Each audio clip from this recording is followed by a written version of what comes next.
ఉజ్జయిని మహంకాళి బోనాల ఏర్పాట్లకు సంబంధించి Secunderabad zone DCP రక్షిత Krishnamurthy coordinator meeting ఏర్పాటు చేశారు. బోనాలతో వచ్చే మహిళల కోసం 2 లైన్స్ ఏర్పాటు చేశామని తెలిపారు. ఒకటి బాట నుంచి కాగా మరొకటి పోచ బజార్ నుంచి ప్రారంభమవుతుందని తెలిపారు. సాధారణ ప్రజల కోసం 2 జనరల్ లైన్స్ ఏర్పాటు చేశామని తెలిపారు.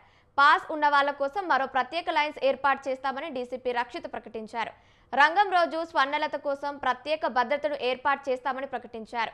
దర్శనం కోసం వచ్చే భక్తులకు ఎలాంటి ఇబ్బందులు రాకుండా ఏర్పాట్లు చేస్తామని డీసీపీ ప్రకటించారు. ఉజ్జయిని మహంకాళి ఏర్పాట్ల కోసం 10 క్రైమ్స్ టీమ్స్ ను పెడుతున్నామని డీసీపీ ప్రకటించారు. ఈ నెల 31 నుంచి వీరు వీధుల్లో ఉంటారని డీసీపీ రక్షిత తెలిపారు.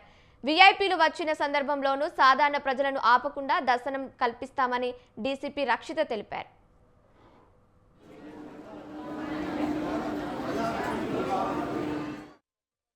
ఈరోజు మేము ఉజ్జయిని మహంకాళి బందోబస్త్ ఏర్పాటు కోసం కోఆర్డినేషన్ మీటింగ్స్ ఆర్గనైజ్ చేసాము.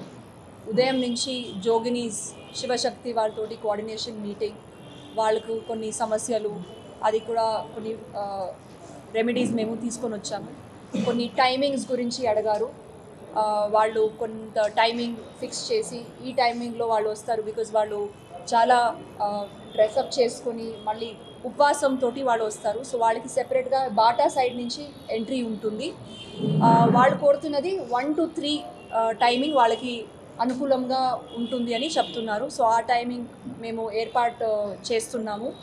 మళ్ళీ వాళ్ళకి కొన్ని పాసెస్ గురించి, నెక్స్ట్ డే రంగం గురించి, స్వర్ణలత గారు వాళ్ళు రంగం చేసేటప్పుడు వాళ్ళకి separate rope party, separate security లాగా ఒకటి పెట్టి అది కూడా ఏర్పాటు చేస్తున్నాము. ఈసారి జోగినీస్కి సెపరేట్ ఒక టీమ్ ఆఫ్ ఆఫీసర్స్, ఒక ఎస్ఐ ర్యాంక్ ఆఫీసర్ని పెట్టి వాళ్ళతోటి కోఆర్డినేషన్ కోసం, బికాస్ వాళ్ళకి ఏది ప్రాబ్లమ్స్ కలగక వాళ్ళు దేవర దర్శనం మంచిగా చేసుకున్నాలని మేము ఈసారి ప్లాన్ చేస్తున్నాము.